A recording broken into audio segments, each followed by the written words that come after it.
les gens se retrouvent confrontés à parfois des troubles du voisinage avec des chiens qui aboient du matin au soir. Mais vous avez aussi des chiens qui aboient toute la nuit. C'est ces types d'aboiements que je cherche à cibler. Je ne suis pas un anti-chien. Les aboiements intempestifs, parce qu'on parle bien de cela, hein, on ne parle pas des aboiements communs d'un chien, hein, c'est juste normal qu'un chien aboie. Mais ce que j'essayais de cadrer à travers cet arrêté, c'était plutôt les aboiements qui durent, les aboiements qui sont forts, les aboiements qui sont permanents. C'est-à-dire que les troubles anormaux du voisinage, c'est notre lot quotidien, nous les maires. Donc des plaintes pour des aboiements, mais ça pourrait être aussi une tondeuse, ça pourrait être tout un tas de nuisances. Il ne se passe pas un mois sans qu'on n'en ait pas, hein. Les propriétaires d'animaux, à quelque titre que ce soit, sont tenus de prendre toutes les mesures propres à préserver la tranquillité du voisinage. Il est interdit de jour comme de nuit de laisser un chien dans un enclos sans que son gardien ne puisse à tout moment faire cesser ses aboiements prolongés ou répétés. Le maître, quand il n'est pas là, le propriétaire, il le laisse dehors et le chien aboie du matin au soir. Donc ça, c'est ce que j'essayais de cibler à travers mon arrêté, mais vous avez aussi des chiens qui aboient toute la nuit.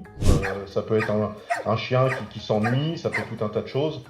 Il faut s'occuper de sa bête, il faut essayer de trouver tout ce qui est possible pour que la quiétude soit là. Il y a tout un tas de gens qui disent bah oui, bah nous effectivement le chien, moi j'en peux plus. J'en discutais pas plus tard que ce matin en mairie avec un administré qui est venu me voir en disant bah moi j'en peux plus parce que j'entends plus que ça. C'est pas une chasse aux sorcières en fait. C'est pas de se dire bah le maire après il va s'attaquer au bruit de coq, au bruit de vache.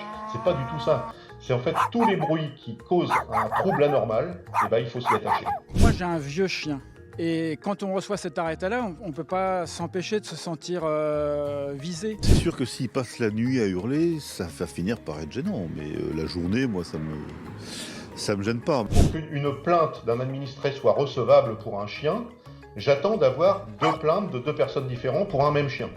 Une fois que j'ai collecté ça en mairie, j'écris un courrier au propriétaire en lui disant bah, veillez à ce que votre chien ne nuise pas trop. Et en fait, la première intention, et c'est 99,9% du temps, par la médiation, on arrive à échanger, discuter et faire qu'il y ait une solution de trouver. Cet arrêté, il relate l'extrême, c'est de se dire, à un moment donné, quand on a passé sur tout le volet de la médiation, etc., c'est le tribunal compétent qui sera saisi.